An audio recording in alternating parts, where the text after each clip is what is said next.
Good morning student. Rotational dynamics आपण पाहत आहे. त्या लेसनमध्ये आपण व्हर्टिकल सर्क्युलर मोशन पाहिलेलं आहे. आपण लास्ट लेक्चरमध्ये आपण असं पाहिलं होतं mass tied to a rigid rod, आणि ह्या लेक्चरमध्ये आपण पाहिलं होतं, ह्या टॉपिकमध्ये आपण असं पाहिलं होतं की एक रॉड असते, रिजिड रॉड असतो, आणि त्या रिजिड रॉडला एक मास टाय केलं असते. ओके, स्ट्रिंग असते, इथे एक रिजिड रॉड असते, त्याला मास हॅव्हिंग सम मास त्याला टाय केलं आपण, आणि नंतर मग आपण त्याला व्हर्टिकल सर्कल मध्ये आपण त्याला रिव्हॉल्व केलं होतं. व्हर्टिकल सर्क्युलर मोशन तेव्हा परफॉर्म झाली होती. व्हर्टिकल सर्क्युलर मोशन तेव्हा परफॉर्म झाली होती. आणि मग नंतर आपण असं त्याच टॉपिक मध्ये आपण असं पाहिलं होतं की जेव्हा समजा हे जे मास असेल व्हर्टिकल सर्क्युलर मोशन परफॉर्म करताना, जेव्हा समजा मास कुठे असेल, लोएस्ट पोझिशनला असेल, तर लोएस्ट पोझिशनला त्याची जी वेलॉसिटी असणार आहे, स्पीड असणार आहे, ते v=4rg. आणि हे आपण कशाने काढलं होतं, जेव्हा आपण समजा हे जे मास असेल हायस्ट पोझिशनला त्याची स्पीड किती, vh कुठे आपण 0, minimum speed at highest position,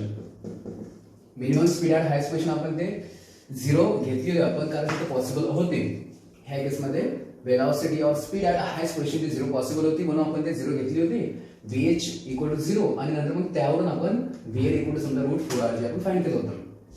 okay, त्यामध्ये स्पीड ॲट मिडवे पोझिशन आपल्याला काढायची राहिली आहे, ते पण काढून घेऊ आपण. ओके, आता परत मग आता जर समजा बॉडी जर समजा असेल मिड पोझिशनला, तर मग तेव्हा त्या बॉडीची असणार आहे total energy at mid position, आणि बॉडी जर समजा कुठे आहे हायस्ट पोझिशनला, तर तिथं त्याची असणार आहे total energy at highest position, आणि दोन्ही काय सेम असतात according to law of conservation of energy.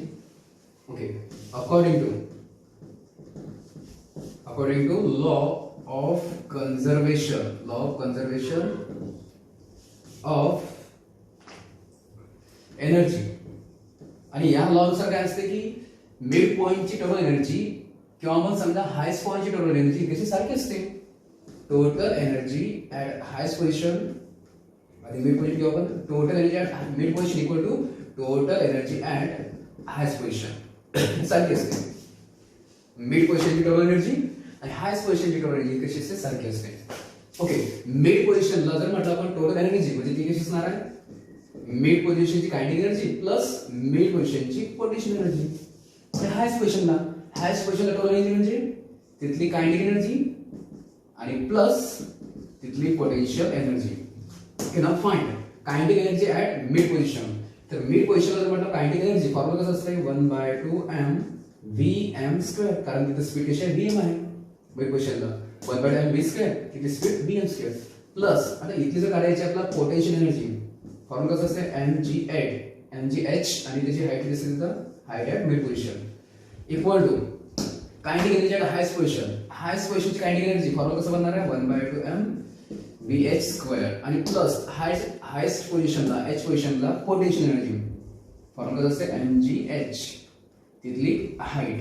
Okay, again now 1/2m vm² plus mgh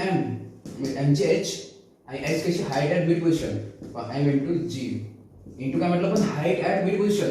पण जेव्हा बॉडी कुठे असेल, मिड पोझिशनला असेल, तर तेव्हा त्याची ग्राउंड पासूनची हाईट म्हणजे हाईट म्हणजे काय, हे हाईट म्हणजेच काय म्हणतात हे म्हणू आपण, आणि हे म्हणजे काय, सर्कलची रेडियस आहे, व्हर्टिकल सर्कलची रेडियस r आहे. म्हणजे मग हे जर म्हटलं आपण m, याची जर म्हटलं आपण हाईट म्हणजे काय बनणार आहे, r बनणार आहे. हाईट ॲट मिड पोझिशन किती बनणार आहे, radius of circle equal to 1/2m vh², आणि आपण vh काय म्हटलेलं आहे, 0 म्हटलेलं आहे, सो इंटू 0 बनणार, पूर्ण टर्म 0 बनणार आहे, आणि प्लस mgh. आता height at highest position, obviously बघा बॉडी कुठे हायस्ट पोझिशनला आहे, तिथे त्याची हाईट किती होणार आहे, इथून जर ग्राउंड पासून तर ऑब्वियसली बघा समजा लोएस्ट पोझिशन पासून सेंटरकडे हे समजा हे डिस्टन्स झालं रेडियस, आणि समोर जर म्हटलं आपण सेंटर पासून हायस्ट पोझिशन हे पण डिस्टन्स झालं रेडियस, सो डिस्टन्स किती झालं, r प्लस r म्हणजे झालं twice r. Height at highest position किती बनली, ट्वाइस r बनली. नेक्स्ट इकडे काय आलंय, 1/2m vm² प्लस इथे काय येतं, mgr, एक mgr आहे, mgr इक्वल टू इकडे हे किती आहे, 0, बरोबर आहे, 0 इंटू फुल पूर्ण टर्म कशी बनणार, 0 बनणार आहे, आणि प्लस इथे काय आलेलं आहे, twice mgr, twice mgr. Okay. हा 1/2 mvm². आता हा जो mg आहे त्याला आपण तिकडे जर शिफ्ट केलं तर होणार मायनस. ओके इक्वल टू हा जो निघून गेला काय तिकडे राहिलेला आहे ट्वाइस mgr आणि हा जर तिकडे गेला तो झाला minus mgr. So 1/2 mvm² equal to 2 mgr minus 1 mgr म्हणजे झालं 1 mgr. 1 mgr. आणि आता दुसरं जर आपल्याला vm जर काढायचा आहे vm स्क्वेअर ठेवा बाकी टर्म तिकडे भरून द्या. हा mgr आहे हा 2 जो आहे तो 2 गेला वर आणि जो हा जो m असेल हा m गेला डिवाइड मध्ये m जर कॅन्सल म्हणजे twice gr. So vm² equal to मला भेटलं ट्वाइस gr. आणि जर दुसरं जर आपल्याला vm पाहिजे तर दोन्ही साइडने रूट घेतला आपण तर आपल्याला काय मिळणार आहे स्क्वेअर रूट कॅन्सल आपल्याला भेटणार आहे vm इक्वल टू भेटणार आहे रूट ट्वाइस gr आणि which is the speed at mid position जी आपली काढायची बाकी होती लास्ट लेक्चर मध्ये ते सुद्धा आपण काढलं. So this is about the mass tied to rigid rod. Mass tied to rigid rod लक्षात ठेवायचं ह्या केसमध्ये वेलोसिटी और speed at lowest position root 4gr किंवा जर म्हटलं आपण वेलोसिटी ॲट मिड पोझिशन किती असते ते route 2gr and velocity at highest position की आपण 0 घेतो. Okay, so this is the expression. These are the expressions and which will be used wherever we come across the numericals or which is based on the mass tied to rigid rod. Okay. तर आता आपल्याला पाहायचे आहेत जे आपण vertical circular motion पाहिलं आहे तर त्यामध्ये आपल्याला पाहायचे आता त्या व्हर्टिकल सर्क्युलर मोशनचे applications of vertical circular motion पाहायचं आहे.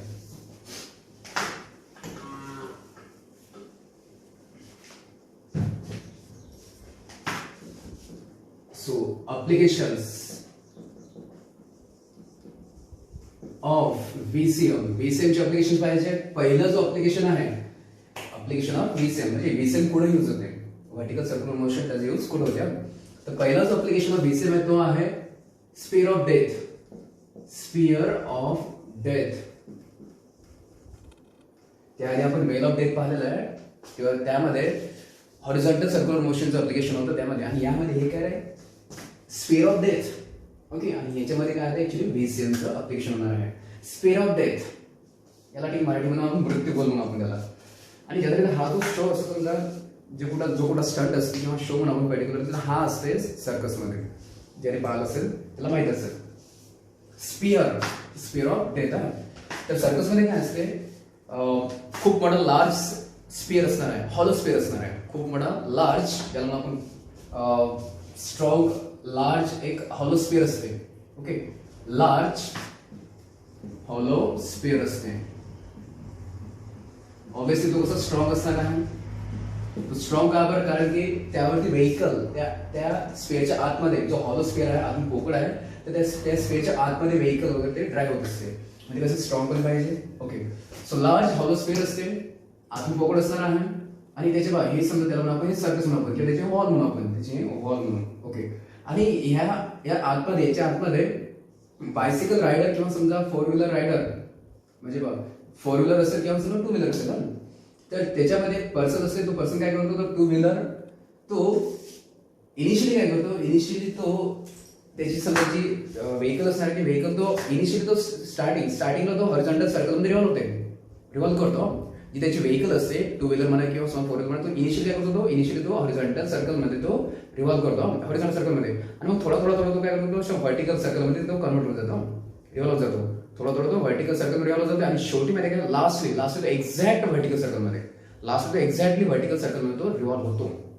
म्हणजे पाहता मग आता हा जर हे जे व्हेकल आहे पावर लक्ष द्या व्हेकल समजा आपण असे म्हटले की ही जी व्हेकल आहे व्हेकल कुठे गेली असे व्हर्टिकल सर्कलमध्ये जर गेली समजा inside the hollow sphere vertical सर्कलमध्ये जर गेली समजा वर जात आहे जाताना समजा आधी हायस्ट पोझिशनला टॉप पोझिशनला पावर जर म्हटलं आपण टॉप पोझिशनला ती व्हेकल पूर्ण उलटी होऊन जाते बरोबर आहे. आणि आधी कशी असते समजा या सध्या लोएस्ट पोझिशन ती अशी असते सरळ असते पण जशी ती व्हर्टिकल सर्कलमध्ये जाते वर जाते टॉप पोझिशन जाते तिथं काय होते पूर्ण व्हेकल याची उलटी होऊन जाते.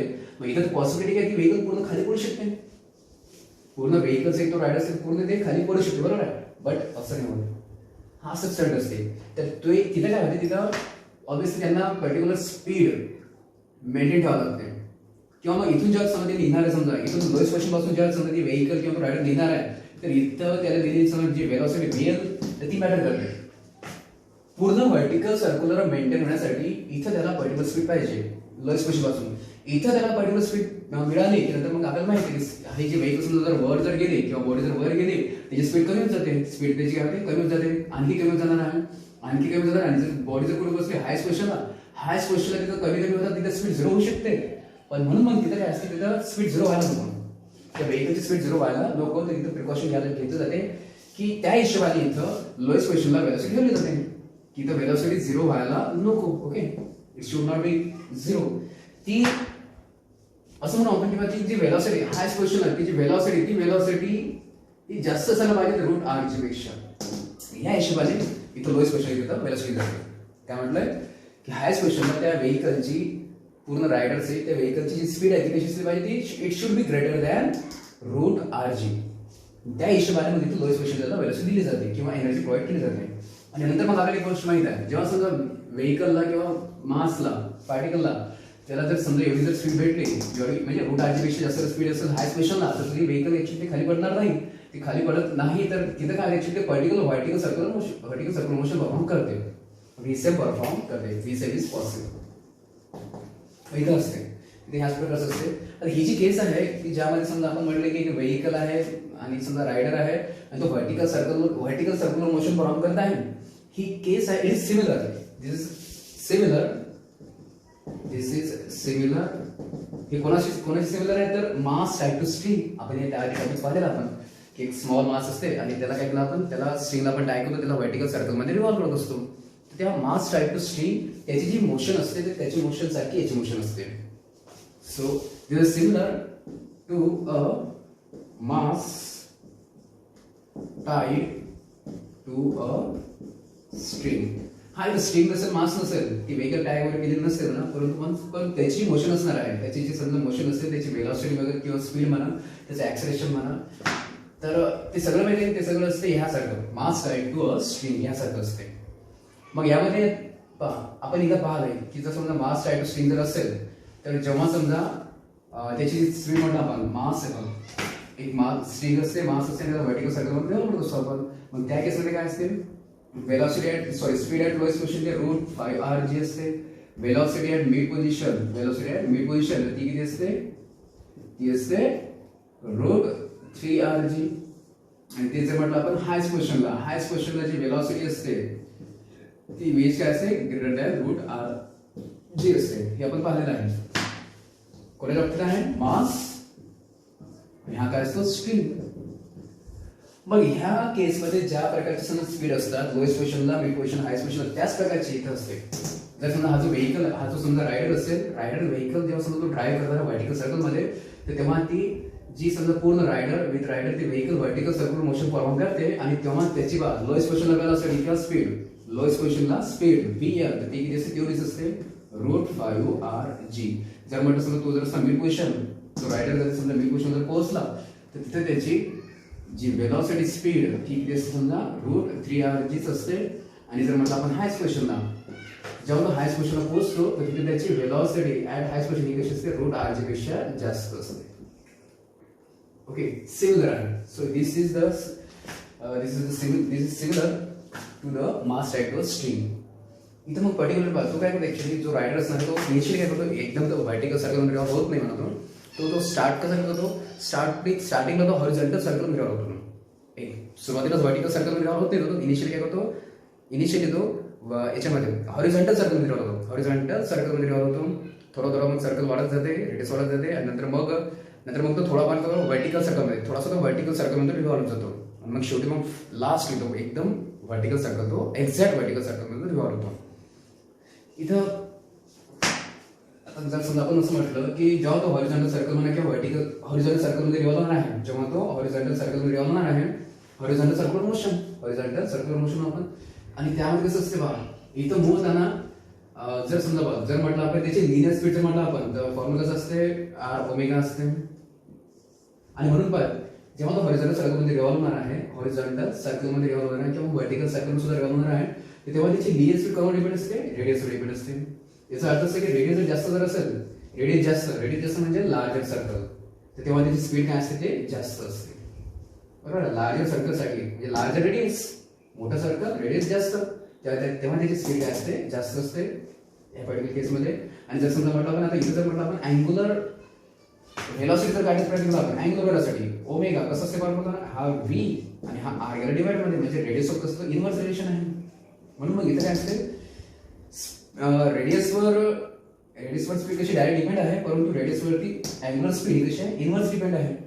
म्हणून जर समजा आपण लार्जर जर सर्कल म्हटलं आपण तेव्हा त्याची अँग्युलर स्पीड कशी असते, कमी असते. हे लक्षात ठेवायचं. आणखी गोष्ट की इथं पहा ह्या केसमध्ये स्ट्रिंग असते, स्ट्रिंग टेन्शन असते. आणि इथं काय असते, इथं जेव्हा व्हेकल आहे ती व्हेकल हा स्फिअर जो असते त्या स्फिअरच्या सरफेसवर स्वतःचा वेट एक्झर्ट करते. बरोबर आहे. व्हेकल आहे, बॉडी आहे, ते काय करेल स्वतःचं वेट एक्झर्ट करणार त्या स्फिअरवरती, स्फिअरच्या सरफेसवरती. आणि सरफेसवर काय होते नॉर्मल रिएक्शन, सरफेस होते नॉर्मल रिएक्शन. प्रत्येक वेळेस जेव्हा जशी व्हेकल समजा स्फिअरवर मूव्ह होणार आहे स्पेसच्या सरफेसवर, तर प्रत्येक वेळेस त्या सरफेस त्या व्हेकलवरती नॉर्मल रिएक्शन लावते. म्हणून यामध्ये स्ट्रिंग मध्ये टेन्शन असते आणि यामध्ये या सरफेसवरचं नॉर्मल रिएक्शन असते. सरफेसचं नॉर्मल रिएक्शन असते ऍक्टिंग ऑन द व्हेकल, हे रिप्लेस होत असते. बाकीचे समजा फॉर्म्युला वगैरे सेम असतात. So this is the one application of vertical circular motion. इथं यूज होत आहे व्हर्टिकल सर्क्युलर मोशन. तर नेक्स्ट ऍप्लिकेशन बघू आपण. नेक्स्ट जो ऍप्लिकेशन ऑफ व्हीसेम आहे, तर त्यामध्ये व्हेकल हे मूव्ह होते ऑन कॉन्व्हेक्स ब्रिज. जनरली आपण समजा फ्लायओव्हर आपण पाहिलं असते किंवा ब्रिज जे पाहिलं असते तिथे फ्लॅट असतात म्हणा, पण काही जे ब्रिज असतील काही ब्रिज थोडेसे कॉन्व्हेक्स सुद्धा असतात, थोडेफार कॉन्व्हेक्स असतात, थोडेफार कॉन्व्हेक्स असतात. आपण ठीक आहे, आपण एक्झॅक्ट कॉन्व्हेक्स म्हणू, आपण एक्झॅक्ट कॉन्व्हेक्स म्हणू. समजा एखादा ब्रिज आहे आणि तो ब्रिज कसा आहे, तो एक्झॅक्ट कॉन्व्हेक्स आहे. ब्रिज आहे कॉन्व्हेक्स ब्रिज, कॉन्व्हेक्स ब्रिज आहे. जसे सेंटर असणार आहे, ही त्याची रेडियस वगैरे असणार आहे. ओके. आणि हे समजा ग्राउंड सरफेस आहे, हा आहे ग्राउंड सरफेस, कॉन्व्हेक्स ब्रिज आहे. आणि सपोज कन्सिडर यावर व्हेकल मूव्ह होत असेल, यावर व्हेकल मूव्ह होत असेल, मग तेव्हा त्याची motion,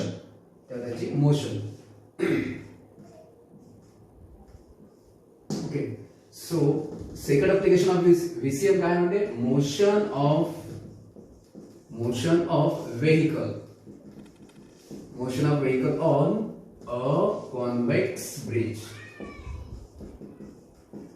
okay, motion of vehicle on convex bridge. बरं, मग जेव्हा समजा एखादी व्हेकल कॉन्व्हेक्स ब्रिज वरून मूव्ह होणार आहे, मग तेव्हा त्याची मोशन कशी असणार आहे, त्याची स्पीड कशी असणार आहे, फोर्सेस कुठे ऍक्ट होणार ते आपण बघायचं. पहा, समजा कॉन्व्हेक्स ब्रिज आहे, काहीतरी रेडियस वगैरे असणार त्याची, एखादी व्हेकल आहे ज्याचं मास वगैरे एम असणार, त्याचं वेट असेल. मग आता जेव्हा समजा बॉडी किंवा व्हेकल कुठे आहे, टॉप पोझिशनला समजा ना, कॉन्व्हेक्स ब्रिजच्या टॉप पोझिशनला असेल व्हेकल. मग जेव्हा समजा व्हेकल टॉप पोझिशनला असेल, मग तेव्हा त्या सिच्युएशनला त्या व्हेकलवरती ऍक्ट होणारे फोर्सेस. ऑब्विसली आता व्हेकल आहे, व्हेकलचं वेट लागेल कसं, डाऊन मध्ये, व्हेकलचं वेट कसं लागेल ते डाऊन मध्ये. सो mg हे जे वेट लागेल व्हेकलचं डाऊन मध्ये, हा एक फोर्स. अगेन आता व्हेकल कॉन्व्हेक्स ब्रिज वरती आहे आणि स्वतःचं वेट एक्झर्ट करत आहे, ते कशावरती, त्या ब्रिज वरती. तर ब्रिज काय लावली त्यावरती, नॉर्मल रिएक्शन. सो कॉन्व्हेक्स ब्रिजचा जो सरफेस आहे त्यावर लावणार normal reaction N, total force upward direction असणार. मग ह्या सिच्युएशनला जर म्हटलं आपण at top of the convex bridge, आपण असं म्हणतो when the vehicle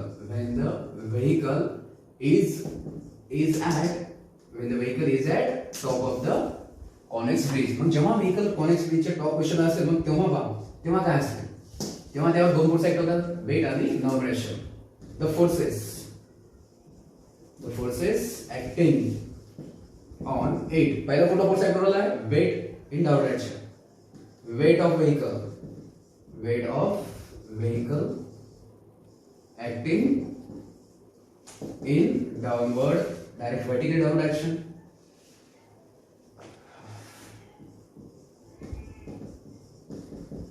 Vertically downward direction. हा झाला पहिला फोर्स, हा झाला फर्स्ट फोर्स. वेट इक्वल काय असते ते m into g असते. वर्टिकली डाऊन लागला टुवर्ड्स द सेंटर लागणार, towards the centre obviously. Second जो फोर्स लागतो तो कोण लागतंय, नॉर्मल रिएक्शन. आणि तो कसा लागतंय, तो लागतंय वर्टिकली अपवर्ड डायरेक्शन आणि away from the centre, normal reaction.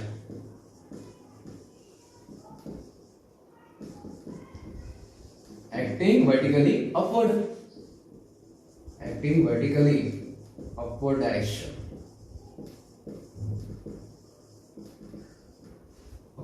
आणि तो सुद्धा अवे फ्रॉम द सेंटर. आता इथं बघा, इथं जर म्हटलं आपण दोनचे फोर्स लागून आहे, एक जो फोर्स लागलाय कसं तो व्हर्टिकली डाऊनवर्ड लागत आहे, एक्झॅक्टली व्हर्टिकली डाऊनवर्ड, आणि जो दुसरा जो फोर्स लागत तो आहे normal action, exactly vertically upward direction आहे. दोन्ही फोर्सची डायरेक्शन अशी ऑपोजिट आहे आणि दोन फोर्स ऍक्टिंग झाले. आणि जर आपण असं म्हटलं की व्हेकल जर समजा सेफली जर मूव्ह व्हायला पाहिजे, म्हणजे व्हेकलची व्हर्टिकल सर्क्युलर मोशन व्हायला पाहिजे, आणि व्हर्टिकल मोशनसाठी त्याला काय पाहिजे, एफसी पाहिजे असते. मग जर व्हेकल जर समजा सेफली मूव्ह व्हायला पाहिजे, त्याला एफसीपी पाहिजे. मग याला एफसीपी कुठला फोर्स देणार आहे, या दोघांचा रिझल्टंट, या दोघांचा रिझल्टंट त्या व्हेकलला प्रोव्हाइड करणार आहे necessary FCP for the vertical circular motion. So the resultant of these two forces, resultant of these two forces, आणि हा असणार आहे will be the resultant FCP, will be the resultant FCP. Okay, ह्या दोघांचा result. आता हे दोन्ही फोर्सेसच्या opposite direction मध्ये आहे, आणि जेव्हा दोन फोर्सेसच्या ऑपोजिट डायरेक्शन मध्ये तर मग तेव्हा आपण काय असते, त्यांचा रिझल्ट म्हणजे काय असते, त्यांचे सबट्रॅक्शन एवढं असते. म्हणजे ह्या दोघांचे सबट्रॅक्शन म्हणजे कशी, तर वेट मायनस नॉर्मल ऍक्शन, बरोबर आहे. या दोघांचे रिझल्ट म्हणजे दोघांचे subtraction. So weight minus normal action आणि इक्वल टू काय, हा प्रोव्हाइड करणार आहे एफसीपी, हा प्रोव्हाइड करेल एफसीपी. बरं, वेट म्हणजे काय असते, वेट म्हणजे असते M into g minus normal action, आणि एफसीपी, एफसीपी काय असते, M V square by R. Okay, so this is the equation in case of vehicle moving on Collins bridge and weight is at the top position. जर समजा आपण जर म्हटलं आपण normal action काढण्याचा प्रयत्न केला तर नॉर्मल ऍक्शन सुद्धा निघू शकते, म्हणजे मायनस तिकडे जाणार आहे, मायनस तिकडे जाणार, हा जो एम व्ही स्क्वेअर वाले तो इकडे शकते. समजा त्याला आपण एम जी आणि समजा आपण minus M V square by R, जर तुम्हाला नॉर्मल ऍक्शन जर काढण्याचा प्रयत्न केला तर. ओके, आता इथे पहा, जर बॉडी कुठे हायस्ट पोझिशनला आहे तर तिथे बघा ती मूव्ह होत आहे, समजा व्हर्टिकल सर्क्युलर मोशन परफॉर्म करताय, आणि तेव्हा त्याची स्पीड समजा म्हटलं आपण व्ही, म्हटलं आपण स्पीड त्याची म्हणून आपण व्ही म्हटलेलं आहे, स्पीड व्ही घेतलेली आहे, व्ही करू शकतो. म्हणजे आपल्याकडे समजा हे जर इक्वेशन आपण कन्सिडर केलं, हे वाला इक्वेशन ना, तर या इक्वेशन मध्ये काय दिसते आपल्याला, या इक्वेशन मध्ये या साईड समजा M V square by R आहे, एम बॉडीचा मास कॉन्स्टंट राहणार आहे, रेडियस कॉन्स्टंट राहणार आहे ब्रिजची, कॉलेज ब्रिजची, म्हणजे राहिला फक्त स्पीड राहिलेला आहे. जर समजा स्पीड जर चेंज झाली, जर स्पीड चेंज झाली तर मग इकडचं ही जी टर्म आहे टर्म सुद्धा चेंज व्हायला पाहिजे. जर व्ही जर म्हटलं समजा स्पीड वाढली, जर व्ही जर वाढली तर काय व्हायला पाहिजे, किंवा इकडची आर सुद्धा एल सुद्धा वाढायला पाहिजे. जर व्ही जर वाढली त्यासाठी पूर्ण तिकीट पूर्ण आर एच वाढणार आहे, व्ही वाढली तर पूर्ण आर एच वाढणार आहे, आणि म्हणून मग एल एच सुद्धा वाढायला पाहिजे. बरं, एल एच कशी वाढणार आहे, तर तिथं जो समजा हा जो सबट्रॅक्शन आहे, सबट्रॅक्शन म्हणजे काय होतं ऍक्च्युली, यन हा सबट्रॅक्ट होत आहे, यन कसा हा सबट्रॅक्ट होत आहे. आणि जर समजा आपल्याला म्हटलं की हे जर पूर्ण सबट्रॅक्शन जर जास्त पाहिजे, सबट्रॅक्शन जर जास्त पाहिजे तर किती पॉसिबल आहे, हा नॉर्मल तुम्ही जर कमी जर केले, हा एन जर समजा कमी केले तर ओव्हरऑल काय ना सबट्रॅक्शन वाढणार आहे, कारण एनजी मधून मग कमी मायनस होणार आहे. मग ठीक आहे, त्याच्यामुळे मग ते ओव्हरऑल सबट्रॅक्शन वाढणार आहे, किंवा जेव्हा एन कमी करायचं, बरोबर आहे. याचं मिनिंग असं की समजा जर स्पीड जर वाढली तर नॉर्मल रिएक्शन एक्च्युअली काय होते, कमी होते. हे जर clear, if speed of vehicle V increase, तर त्याने काय होणार आहे, जो नॉर्मल रिएक्शन आहे, normal reaction N will be decrease. Normal reaction हा डिक्रीज होणार आहे, नॉर्मल रिएक्शन हा डिक्रीज होणार आहे. ओके, डिपेंड आहे मला त्यांच्यावरती. मग समजा तर स्पीड वाढत आहे, आपण स्पीड वाढत आहे आणि एन काय कमीच होत आहे, कमी होत आहे, आणि पर्टिक्युलर स्पीड समजा मग काय होणार आहे की एनची एकदम मिनिमम होणार आहे, झिरो होणार आहे, बरोबर. आपण स्पीड वाढत आहे, नॉर्मल रिएक्शन हा कमी होत आहे, आणखी वाढत आहे, आणखी कमी होणार आहे. मग पर्टिक्युलर स्पीडला काय होणार आहे, पर्टिक्युलर स्पीडला काय होणार आहे माहिती आहे काय, स्पीड आपण वाढत आहे, म्हणजे स्पीड समजा झाली मॅक्सिमम, तर पर्टिक्युलर स्पीडला नॉर्मल रिएक्शन कमी होऊन ते किती होणार आहे, झिरो होणार आहे, ते किती होणार आहे, झिरो होणार आहे, बरोबर आहे. So at maximum speed Vmax, तर तिथं नॉर्मल रिएक्शन तर ती काय होणार आहे, ते होणार आहे झिरो, ते होणार आहे झिरो, बरोबर. व्ही वाढत आहे, नॉर्मल रिएक्शन कमी होत आहे, व्ही वाढत गेलो पर्टिक्युलर मॅक्सिमम स्पीडला काय होणार आहे, एन काय होणार आहे, झिरो होणार आहे. ओके, आणि एक आणखी गोष्ट आपण समजा म्हटलं आपण नॉर्मल रिएक्शन झिरो झालेलं आहे, नॉर्मल रिएक्शन झिरो. आता इथे पॉसिबल कसं आहे, जेव्हा समजा ही व्हेकल आहे, जेव्हा हे व्हेकल ह्या कॉनिक्स ब्रिजवरून समजा मूव्ह होणार आहे, मूव्ह होताना पहा नॉर्मल रिएक्शन जर समजा व्हेकल जस्ट फक्त याचा कॉन्टॅक्ट झालेला आहे यासोबत, या कॉनिक्स ब्रिज सोबत फक्त जस्ट कॉन्टॅक्ट होत आहे. ओके, या व्हेकलचं फक्त काय होत आहे, ब्रिज सोबत नुसतं कॉन्टॅक्ट होत आहे जस्ट, आणि ही व्हेकल समजा असं म्हणून इनडायरेक्टली म्हणून आपण की व्हेकल नुसतं कॉन्टॅक्ट मेंटेन करत आहे. त्या केसमध्ये सुद्धा काय असते, नॉर्मल ऍक्शन 0 असते. If the vehicle is just maintaining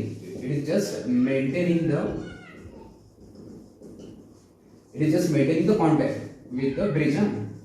समजा व्हेकल नुसतं कॉन्टॅक्ट मेंटेन करत आहे तर त्या केसमध्ये सुद्धा काय नॉर्मल ऍक्शन काय असते ते 0 असते. हे लक्षात ठेवायचं. मग जर नॉर्मल ऍक्शन जर 0 झाली तर मग तेव्हा स्पीड काय असते, मॅक्सिमम असते. व्हेकलची स्पीड काय असते ते मॅक्सिमम असते. मग तेव्हा ती स्पीड काढू आपण. जेव्हा काय म्हटलं, जेव्हा व्हेकल फक्त जस्ट कॉन्टॅक्ट मेंटेन ठेवत आहे म्हणजे नॉर्मल ऍक्शन जर 0 होत आहे, मग तेव्हा त्या केसमध्ये व्हेकलची जी मॅक्सिमम स्पीड बनणार ती फाइंड करू आपण. माहिती करून ती फाइंड करू सुद्धा आपण ह्या इक्वेशन वरने. ओके, इक्वेशन कसं आपल्याकडे mg minus normal action equal to mv square by r. पहिला स्पीड काय म्हटलं आपण, मॅक्सिमम, आणि नॉर्मल ऍक्शन काय म्हटलं आपण, 0 म्हटलं आहे.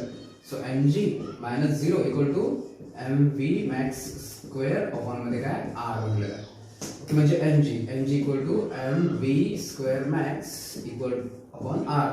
अगेन हा m बाय r इकडे होतो मला r bye m. So mg तो बनला r bye m equal to काय बनलं, v मॅक्स स्क्वेअर. तर m आणि m तर कॅन्सल झाला, फक्त g आलं. So v max square v max square काय भेटलं, फक्त r g भेटलेला आहे. बरोबर, v मॅक्स स्क्वेअर काय आहे, फक्त r आणि g काढलेला आहे. आणि जर नुसतं आपल्याला v काढायचं असलं आपल्याला तर दोन्ही साईडने आपण रूट घेणार आहे. या पण साईड रूट आणि समजा स्क्वेअर करायला कॅन्सल. आपल्याला काय भेटणार, फक्त v मॅक्स इक्वल टू काय भेटेल, route r g. and this is the maximum speed when the bridge you can say when the bridge is when the vehicle is moving along the convex bridge at highest position. Okay, आता ही जी गोष्ट म्हटली आपण की vehicle जी convex bridge move होत आहे, आपण vehicle कुठून consider केलेली आहे, टॉप पोझिशनला. When the vehicle is at top position. पण जर समजा अदर पोझिशनला मग काय होणार आहे, जर व्हेकल समजा जर अदर पोझिशनला असेल मग तेव्हा काय होणार आहे.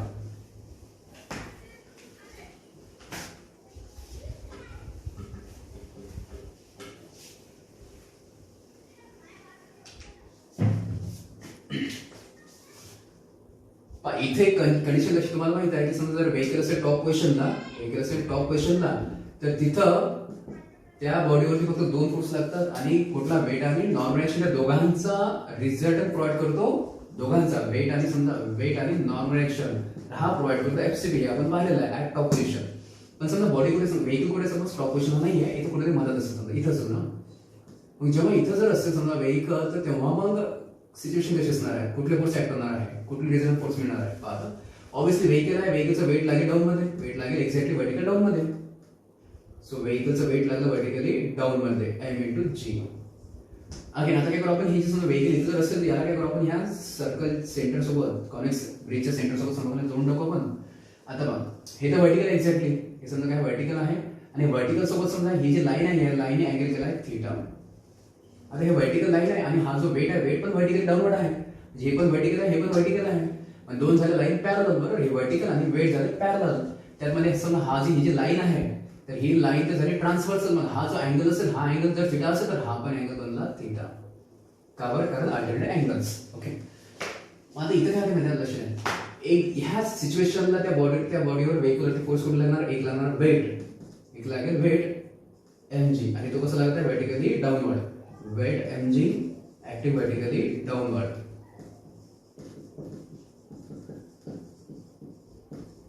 Active vertically downward.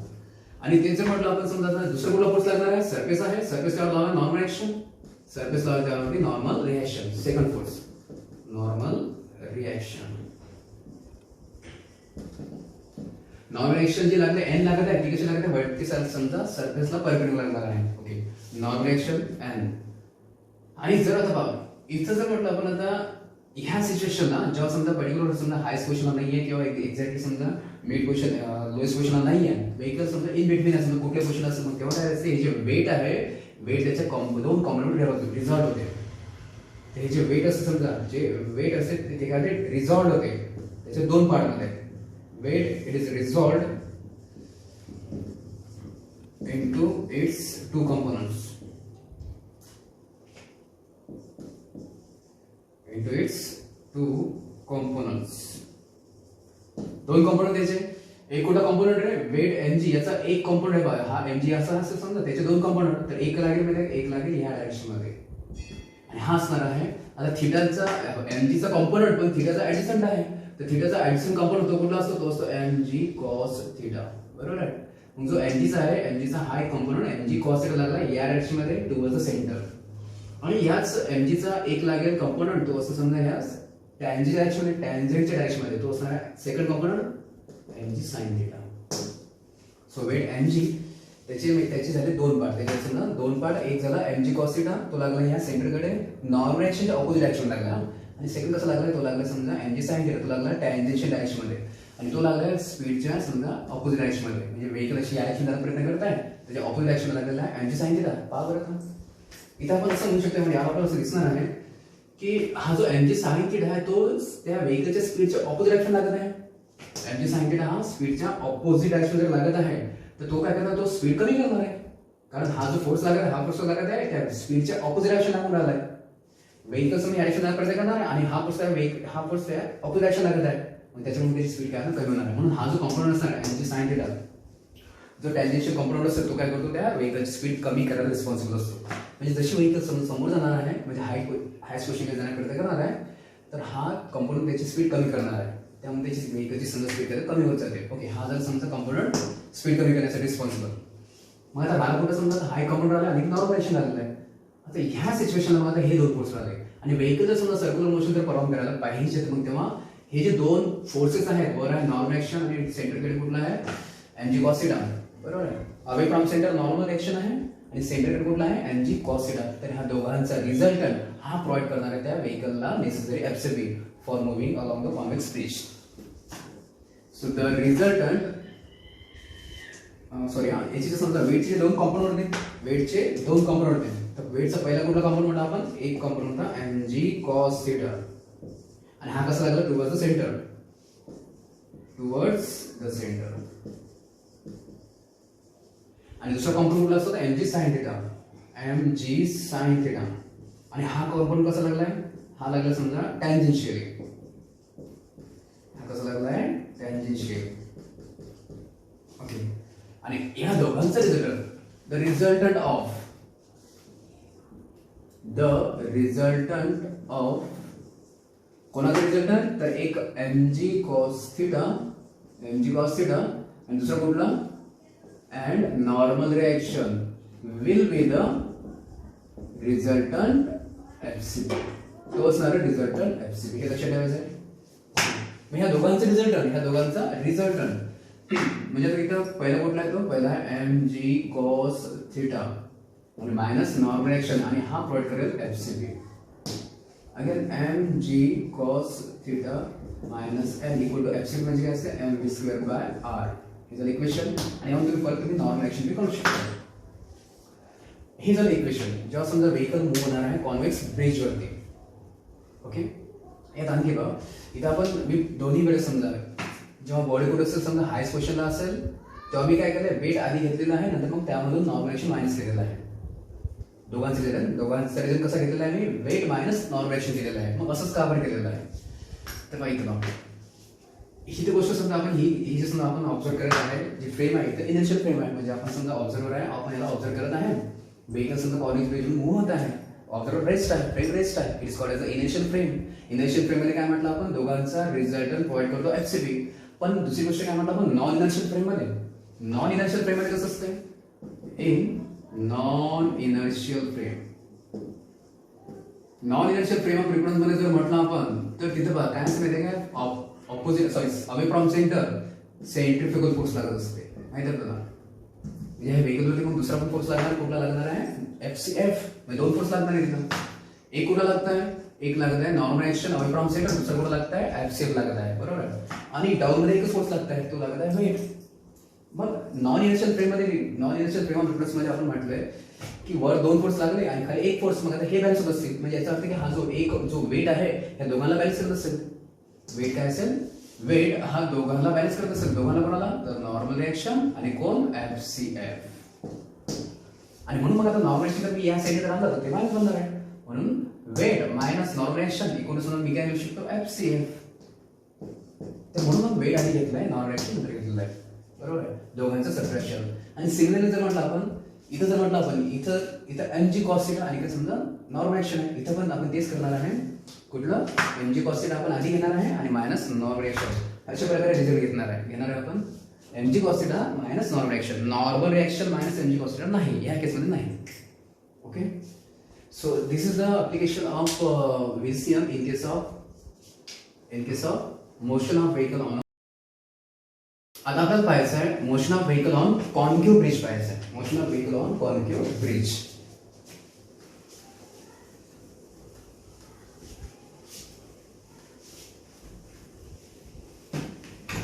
तिथे इक्वेशन कशी असतात, कुठला रिझल्टंट फोर्स असते ते आपल्याला पाहायचं आहे. Okay, motion of vehicle on concave bridge. Okay, मग आता ब्रिज कसं आहे, तो ब्रिज कॉन्केव आहे, ब्रिज आहे तो कॉन्केव आहे. ओके, ह्यासारखं समजा ग्राउंड वगैरे समजा ऍक्च्युली ब्रिज असा असणार आहे. ओके, आणि ह्या कॉन्केव ब्रिज वरून समजा व्हेकल जेव्हा समजा मूव्ह होणार आहे तर तेव्हा इक्वेशन वगैरे कशी असणार आहे. ओके, समजा व्हेकल आहे आणि व्हेकल कुठे समजा इनिशियली कुठे समजा लोएस्ट पोझिशन समजा, बरोबर, समजा लोएस्ट पोझिशन असेल तर तेव्हा पण ऍट लोएस्ट पोझिशन त्यावर समजा त्या व्हेकलवरती वेट, त्यावरती व्हेकलचं वेट लागेल, व्हेकलचं वेट जे लागेल ते समजा लागेल डाऊन डायरेक्शन मध्ये, वेट एम जे लागेल डाऊन डायरेक्शन मध्ये. ओके, आणि ते जे वेट एक्झॅक्ट कुठे होणार आहे त्या कॉन्केव ब्रिजच्या सरफेसवरती. आणि जर समजा एखादी व्हेकलने त्याने काय केलं, कॉन्केव ब्रिजवरच्या सरफेसवर जर समजा वेट जर एक्झॅक्ट केलं तर ब्रिजचा सरफेस त्यावर लावणार नॉर्मल रिएक्शन, ब्रिजचा सरफेस लावेल नॉर्मल रिएक्शन, तो समजा एन असेल. मग इथं बघा, इथं ऍट लोएस्ट पोझिशन दोन फोर्स ऍक्ट होऊन आले. वेट ते कसं लागते डाऊन मध्ये, व्हर्टिकली डाऊनवर्ड डायरेक्शन मध्ये अवे फ्रॉम सेंटर. इथे सेंटर समजा आपण कॉनिक ब्रिज सेंटर असणार आहे, तर वेट कसं लागत आहे व्हर्टिकली डाऊनवर्ड आणि अवे फ्रॉम सेंटर. आणि दुसरं जे नॉर्मल रिएक्शन लागत आहे ते कसं लागत आहे vertically upward but towards the centre. अशा करायचं हे गोष्ट. सो ऍट लोएस्ट पोझिशन तर लोएस्ट पोझिशनला त्या व्हेकलवरती फोर्सेस कुठे ऍक्ट होतात, फोर्सेस ऍक्टिंग ऑन अ व्हेकलवर कुठे कुठे फोर्स ऍक्ट होणार आहे, तर एक लागणार आहे फोर्स वेट, बरोबर आहे, एक कुठला फोर्स लागत आहे तिथं weight. So weight of a vehicle आणि ते लागते व्हर्टिकली डाऊनवर्ड डायरेक्शन. हा झाला एक फोर्स आणि तो अवे फ्रॉम सेंटर आहे, away from centre of that bridge. Okay, याचा एक फोर्स. दुसरा कोणता फोर्स लागतोय नॉर्मल रिएक्शन. आणि हा कसा लागतोय, हा लागतोय vertically upward, acting vertically upward.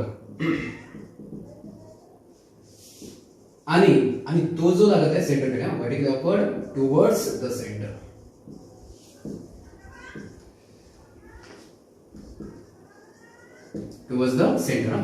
झाले दोन फोर्स लागले. आणि आपण जर म्हटलं ही जी व्हेकल आहे सेफली ह्या ब्रिजवरून जर मूव्ह व्हायला पाहिजे, जर आपल्याला समजा हे व्हेकल सेफली जर मूव्ह व्हायला पाहिजे म्हणजे VCM परफॉर्म करायला पाहिजे. And if you require that vehicle should perform the VCM, तर तेव्हा त्या व्हेकलला किंवा VCM परफॉर्म करणाऱ्या ऑब्जेक्टला काय पाहिजे, FCP पाहिजे. आणि आपण जर म्हटलं समजा व्हेकल सेफली मूव्ह झाली, मूव्ह जर झाली मग यात त्याला FCP मिळाला असेल, मग यात लोएस्ट पोझिशन मध्ये FCP कशामुळे भेटणार आहे, तर तेव्हा ह्या दोघांचा रिझल्ट ऑब्वियसली दोघांचा रिझल्टंट हा त्या व्हेकलला समजा FCP प्रोव्हाइड करणार आहे. So the resultant of these two forces will be the necessary FCP required for circular motion. The resultant of these two forces will be the resultant FCP. दोन जे force आहेत opposite direction मध्ये, मग तेव्हा दोघांचं result म्हणजे काय असते, दोघांचे सबट्रॅक्शन लोड असते. हेन्स दोघांचे सबट्रॅक्शन म्हणजे आता इथे मी काय करेन, इथे नॉर्मल रिएक्शन आधी घेणार आहे, सेंटरकडचा फोर्स आधी घ्यायचा आहे, सेंटरकडचा फोर्स आधी घेत असतात. सो नॉर्मल रिएक्शन आणि मायनस काय म्हटलं आपण वेट, आणि हा जरा दोघांचा रिझल्टंट, आणि हा काय देतो FCP. Again normal reaction minus weight म्हणजे काय असते m/g = FCP. FCP म्हणजे काय असते mv²/r. अशी इक्वेशन बनणार या केसमध्ये. जर तुम्हाला नॉर्मल एक्शन जर काढण्याचा प्रयत्न केला तर मायनस एम जी आपण तिकडे शिफ्ट करून टाकू, तुम्हाला भेटणार प्लस नॉर्मल एक्शन. ओके, इथं जेव्हा बॉडी होती लोएस्ट पोझिशन ना, तर त्या दोघांचा रिझल्ट म्हणजे एन आणि नॉर्मल एक्शन आणि वेट एम जी, एन आणि एम जी या दोघांचा रिझल्टंट हा प्लॉट करतो एफसीबी. हे झालंय लोएस्ट पोझिशन गोष्ट. पण जर समजा व्हेकल कुठं असेल, जर सपोज व्हेकल समजा लोएस्ट पोझिशनला नसेल, कुठल्याही पोझिशनला जर असेल, समजा व्हेकल हे कुठल्याही पोझिशनला जर असेल, ह्या पोझिशनला जर असेल, मग इथं कसं असतं समजा, इथं काय पाहू आपण आता अगेन बघा, इथं बघा ऑब्विसली वेट लागेल कसं डाऊन मध्ये, वेट लागेल कसं डाऊन मध्ये. आणखी त्या सर्फेसवर लावणार नॉर्मल एक्शन, ते लागेल नॉर्मल एक्शन ह्या डायरेक्शन मध्ये towards the centre, towards the centre. Okay, असे दोन फोर्स लागणार आहे. आणि इथं मग परत मग काय होणार आहे, हे जे वेट असते त्या वेटचे दोन कंपोनंट इथे काय होते काय डिवाइड रिझॉल्व होणार आहे.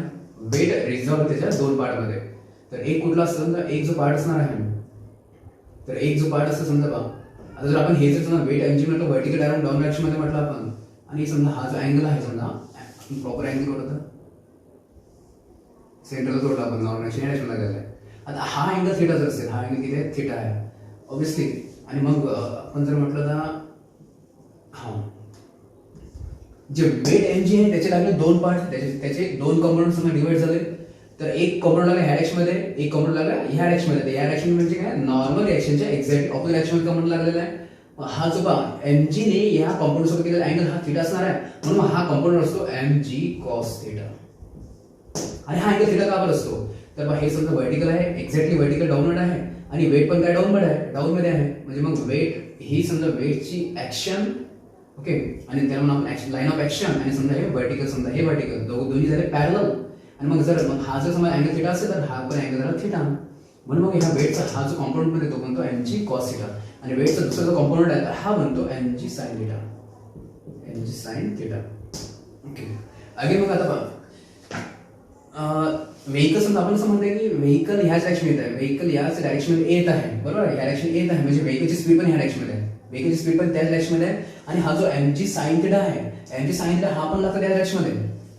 काय म्हटलं आपण की व्हेकलची स्पीड पण त्याच डायरेक्शन मध्ये आहे, आणि जो वेटचा जो एक कंपोनंट आहे एमजी साइन थीटा हा फोर्स सुद्धा काय त्याच डायरेक्शन मध्ये आहे, व्हेकलच्या स्पीडच्या डायरेक्शन मध्ये आहे. मग स्पीड त्याची वाढत जाणार आहे.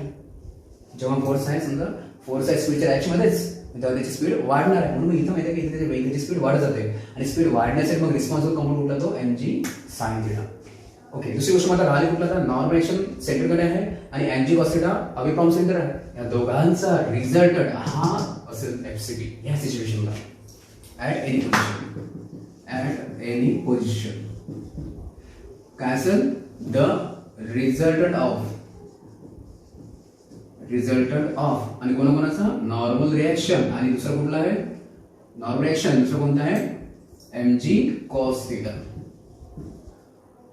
ह्या दोघांचे resultant will be the resultant FCB, will be resultant FCB.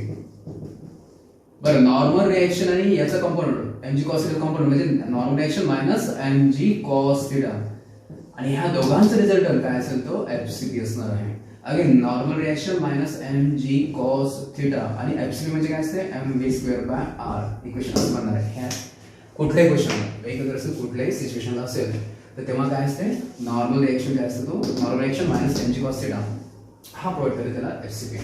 Again me normal reaction आधीच घेतलेला आहे, कारण सेंटरकडचा फोर्स आधी घ्यायचा असते, आणि जो अवे फ्रॉम सेंटर असेल तो समजा त्यातून तो म्हणजे ह्या फोर्समधून सेंटरकडच्या फोर्समधून अवे फ्रॉम सेंटरचा फोर्स तो मायनस करायचा असते, तेव्हा तो तसा रिझल्ट करते. Okay, so this is the application of VCM in case vehicle is moving on concave bridge. So these are some applications of VCM. आणि इथं आपला VCM चा पार्ट संपलाय. आणि किंवा असं म्हणू आपण की नुसतं VCM चं नाही तर रोटेशनल डायनामिक्स या लेसन मधला सर्क्युलर मोशनचा पार्ट संपलाय असे म्हटलं चालतंय. सो उद्यापासून आपण बघू, आपण पर्टिक्युलरली पाहू आपण रोटेशनल मोशन.